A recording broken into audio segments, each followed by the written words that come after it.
हर मुसलमान परेशान है, मेरे घर में बरकत नहीं है, मेरे घर में परेशानी है, मेरे घर में लड़ाइयां है, बाप बेटे के दरमियान लड़ाई, माँ बेटी के दरमियान लड़ाई, सास बहू के दरमियान में लड़ाई, फितना फसाद झगड़ा घरों के अंदर बर्पा हो गया है।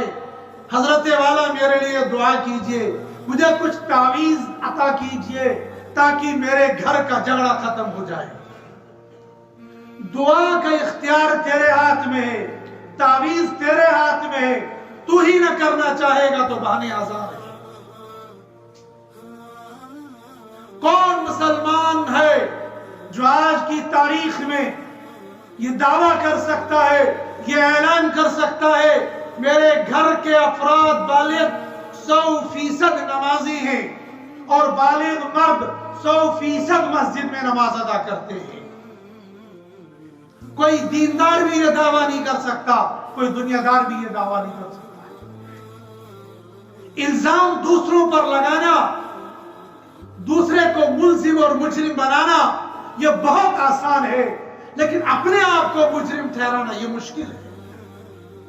और उम्मत मोहम्मदिया मुजरिम हम है, मुजरिम मुसलमान है।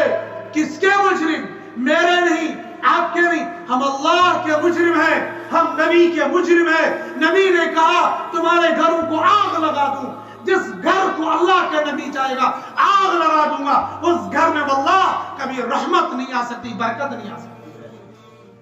हम क्यों दूसरों को दोष देते हैं?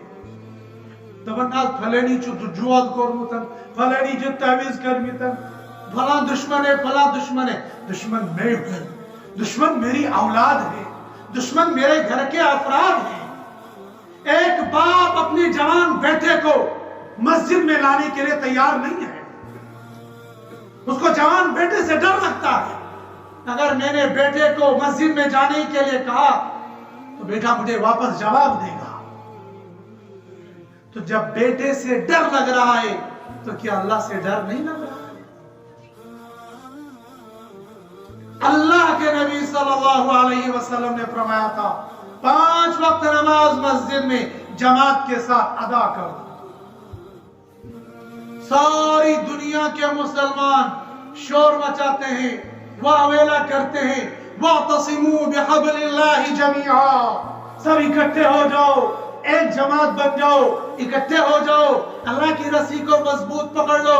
लेकिन जहां पर अल्लाह ने इज्तिमाइयत का मुजाहरा करने के लिए हुक्म दिया था, हम उन जगहों को छोड़कर मनपसंद जगहों से इज्तिमाइयत साबित करना चाहते। एक बार नहीं, हजारों लाख मर्तबा मनचाहत मरकजियत को कायम करना चाहेंगे, मनचाहत इज्तिमाइयत को कायम करना चाहेंगे, हो नहीं सकता है।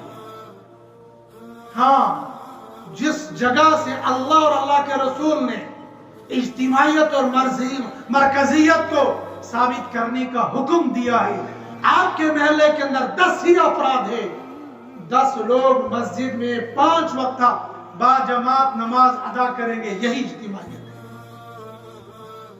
हमने औकात बदल दिए, हमने जगह बदल दी, हमने तारीखें बदल दी, हमने दिन बदल दिए। क्यों?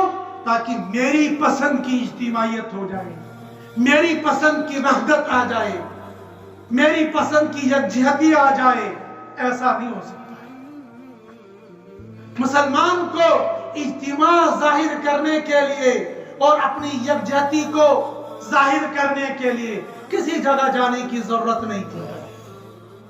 जब हर मुसलमान सुबह सादिक के वक्त में उठेगा और अपने घर से सबसे पहले अल्लाह का नाम लेगा, अल्हम्दुलिल्लाहिल्लज़ी अहयाना बअदमा अमातना व इलैहि नुशूर, और बिस्मिल्लाह कहकर हाथ धोएगा, अल्लाहु अकबर कहकर नमाज शुरू करेगा, फिर अल्लाह का जिक्र करते हुए घर से मस्जिद की तरफ आ जाएगा। दुनिया से बातिल ऐसे छट जाएगा जैसे आसमान से सूरज के निकलने से बादल छट जाते हैं। लेकिन ये कुर्बानी कुछ दी, निंदर को स्तराई, लिहाफ को कौन छोड़ेगा, ऐसी को कौन छोड़ेगा? ये कुर्बानी देने के लिए मुसलमान तैयार नहीं है, मगर दबन अल्लाह ताला से मदद कैसे आसी। वल्लज़ीना जाहदू फीना लनहदियन्नहुम सुबुलना इन तंसुरुल्लाह यंसुरकुम। शर्त अल्लाह ने लगाई, पहले तुम करो, इन तंसुरुल्लाह, अगर तुम नुसरत करोगे, वल्लज़ीना जाहदू फीना लनहदियन्नहुम सुबुलना, जब कोशिश तुम करोगे फिर हिदायत देंगे। और यूं ही बंदा चाहेगा, हे बारी ताला मेरी मुश्किल को आसान कर दे, नमाज एक नहीं पढ़ता, ये अल्लाह मुश्किल आसान कर दे, और जमात में शरीक नहीं होता। अगर खालिस दुआ से मसाइल हल होने होते, कुछ करने की जरूरत न होती, तो हबीब खुदा से बड़ा मुस्तजाबुद दावत दुनिया के अंदर कोई नहीं था। सहाबाई केराम से बढ़कर उम्मतियों में मुस्तजाबुद दावत कोई में नहीं था, लेकिन असबाब को वो भी इख्तियार करते थे। पहले नमाज पढ़ते थे, फिर अल्लाह से मांगते थे, सलातुल हाजत पढ़ते थे, फिर दुआ मांगते थे, हथियार उठाते थे, फिर दुआ मांगते थे, जमात बनाते थे, फिर अल्लाह से मांगते थे। खालिस दुआ, बस अल्लाह तू दे दे, और दुआ भी नहीं करते कि अल्लाह देना है तो दे, वरना हम अपने घर चले बिरहमत का यार। दुआ भी नहीं मांगते। अगर दुआ भी हम लोग ढंग से मांगते तो शायद अल्लाह को रहमत मिले, लेकिन सिर्फ और सिर्फ दुआ पर भरोसा करना ये कारगर नहीं होता। का खजाना है उसे जो बंद कहते हैं।